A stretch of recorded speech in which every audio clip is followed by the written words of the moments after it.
मुङावल' बर' फरायसालि नाथाय गासिबो एसामिसजों फोरोंग्रा फरायसालि जाबाय। लखिमपुर जिल्लानि सिङाव थानाय शिमुलगुरि ओनसोलाव बर' फरायसालिया गासै गं 12था दं आरो बर' गुदि फरायसालि दं। नाथाय दा मुङावल' बर' फरायसालि। बर' बिजोंनि फरायनाय लिरनाय जेबो गैलिया, गासिबो एसामिस जाजोब्बाय। बेबादि होननानै जायगानि साननो गोरों सासे सुबुङा दुखु मोननाय फोरमायदों। बिथाङा बुंबावोदि दा बे गामिफोरनि बर' रावा गाव गावनि फिसाफोरखौ बर' रावजों लिरबा फरायब्ला रोंनाय नङा होननानै साननो, बेखायनो एसामिस रावजोंसो फोरोंसै। आरो बांसिन बर' सेंग्राफ्रा गुबुन हारिनि हिन्जाव लानानै गावनि आंगोनि बर' रावखौ खोमानानै गुबुन हारिनि राव रायलायो आरो गुबुन रावनि फरायहोनायाव मुखुब जाबाय होननानै बिथाङा बुङो। बेबादिब्ला जोंनि बर' हारिनि राव हारिमु गोमालांसिगोन नामा? जोंनि हारिखौ गावनो खोमासिगोन नामा? बेफोरबायदि गिखांनाय फैदों होननानै सासे ओनसोलनि मानगोनां सुबुङा खौरांगिरिनि सिगाङाव फोरमायदों।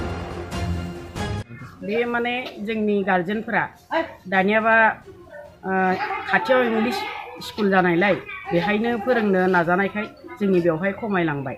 माने सासे सानै खमाय दा गैथारलिया। आरोबाव जोङो जुदि दा होफिनोब्लाबो फोरोंनायाव प्रस्तुत दङ जोङो। मानि थाखाय माने बिजाबबो जों सम मथे मोना। बर' बिजाबफोरखौ जों सम मथे मोना। आरो बेनोसै आरो गार्जेनफोरा फोरोंनो नागिरा। खाथियाव माने आसामिस एमइ जाबाय, बेवहाय खाथियाव थांथों, एसे गोजान बर' एमइआ एसे गोजान, बेयावबो एसे बादों। बेबायदि मोननै मोनथाम कारननि थाखायनो आरो खायफाया दावगानो नागिरबाय, माने इंलिसाव फोरोंबा जोंनि गथ'फ्रा एसे एडभान्स जागोन बेबायदि साननानैनो माने जोंनि स्कुलाव फोरोङा जाहैबाय। दा जोङो माने फोरोंनो मोनाखै आरो। दा बर' बिजोंनि गथ'फोरथ' गैथारा। दा मोनब्ला जोङो फोरोंगोन। स्टुडेन्टफ्रालाय बर'फोर दङ? दङ। ओमफ्राय ओरैनो मोनबेसेसो स्कुलाव बेबायदि ओरैनो मिक्स मिडियाम जालांजोबखो? बर' मिडियामा गोदोनिफ्रायनो दंमोन। बर'बो फोरोङो, माबा असमियाबो फोरोङो। दा माने दा आं मालायनिखौ खोन्था हाला, आंनियाव दा गैथ'वा। ओरैनो मोनबेसे क्लास्टार दं जेनेबा बिदिनो बर' मिडियामा? बे बर' मिडियामा मोननै क्लास्टाराव दङ, मोननै मोनथामानो जायो। माने शिमुलगुरियावबो दङ आरो जोंनि राजगड़आवबो दङ। राजगड़ एक्सटेनसन 1, 2 ओरैबायदि।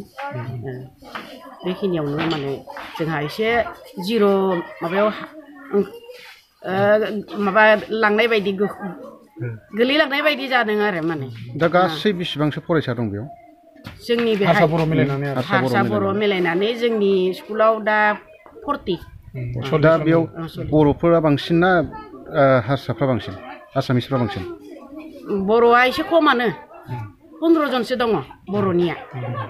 होमबाबो दा बिसोरबो बर' बिजोंजों फरायनाय नंला आरो गासिबो फरायनो मोनाखै आरो। गोजोननाय थाबाय नोंथांमोननिसिम दिनै बे हाबाफारिखौ लानायखाय। आं मिथिंनिफ्राय आं मोनथिनायनिफ्राय बा गिबियाव बेहाय गोबां बर' फरायसालिफोर दंमोन। जेब्ला आं बेहाय फैजेनो 2011 मायथाइयाव, होमबानि समनिफ्रायनो बेहाय बर' मिडियामनि खुदियाफोर गैखाया।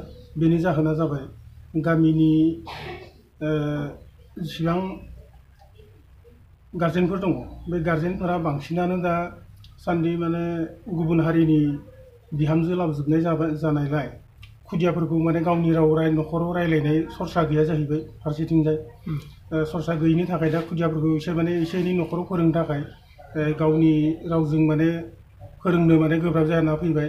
जिहेतु बिसोर माने गुबुन हारि आरो गुबुन रावजों रायलायग्रा, बेखायनो माने खुदियाफोरखौ दा फरायसालियाव माने मिडियामाव हगारनो माने गोब्राब मोनहैबाय बिसोरो। बेनि थाखायनो जोंनि बे फरायसालिफ्रा, जोंनि बे ओनसोलनि फरायसालिफ्रा बांसिनानो बिदियावनो माने बर' मिडियामनि खुदियाफोरा माने जोबनानै थांदों। गासै बेसेबांसो फरायसालिफोर दंमोन बे शिमुलगुरि एरिया? शिमुलगुरि एरियायाव गासै गं 12 गुदि फरायसालि दं, ओमफ्राय गोजौ फरायसालि गंसे दं, गेजेर फरायसालि गंथाम दंमोन। गंथामनि मादाव गंसेया दा गोदान एसे बावैसो सोसन जानाय। बेबो जेनेरेल गुदि फरायसालिजोंसो सरजाब जाबाय। 2 एपइन्टमेन्ट मोनदों। अथाच बिसोर माने बर' मिडियाम फरायनायखामोन, खिन्थु दा हारसा फोरोंनांगौ जादों। बे 12था बर' मिडियाम फरायनाय, अथाच आं माने हारसाखौ लिरनोबो रोङा आरो फरायनोबो रोङा। दा माने बायद' गोलैनानै आं माने बर' हारसानि माने लिरनो सोलोंनो गोनां जादों आरो माने फोरोंनो गोनां जादों। दा बेयाव गासै 12टा स्कुलाव फरायसालियाव मोनसेबो बर' बिजोंजों फरायनाय गैया नामा? बर' बिजोंजों फरायनाय फरायसालि आंनि गामियाव जयपुर गुदि फरायसालि होनना बुङो, जयपुर गुदि फरायसालियाव दङ, ओमफ्राय 1 नं बिक्रमपुराव दङ, 2 नं बिक्रमपुराव दङ। बेनि अनगायै बाद बाखिखिनियाव बर' मिडियामाव फरायनाय खुदियाफोर गैया। दा बेयाव बर' बिजोंजों फरायनाय गासिबो फोरोंगिरिफ्राबो गासिबो बर' बिजोंनि फरायनाय गोजाखा नामा? बर' बिजोंजों फरायजोबनाय नंजोबा, जों बेहाय बर' बिजों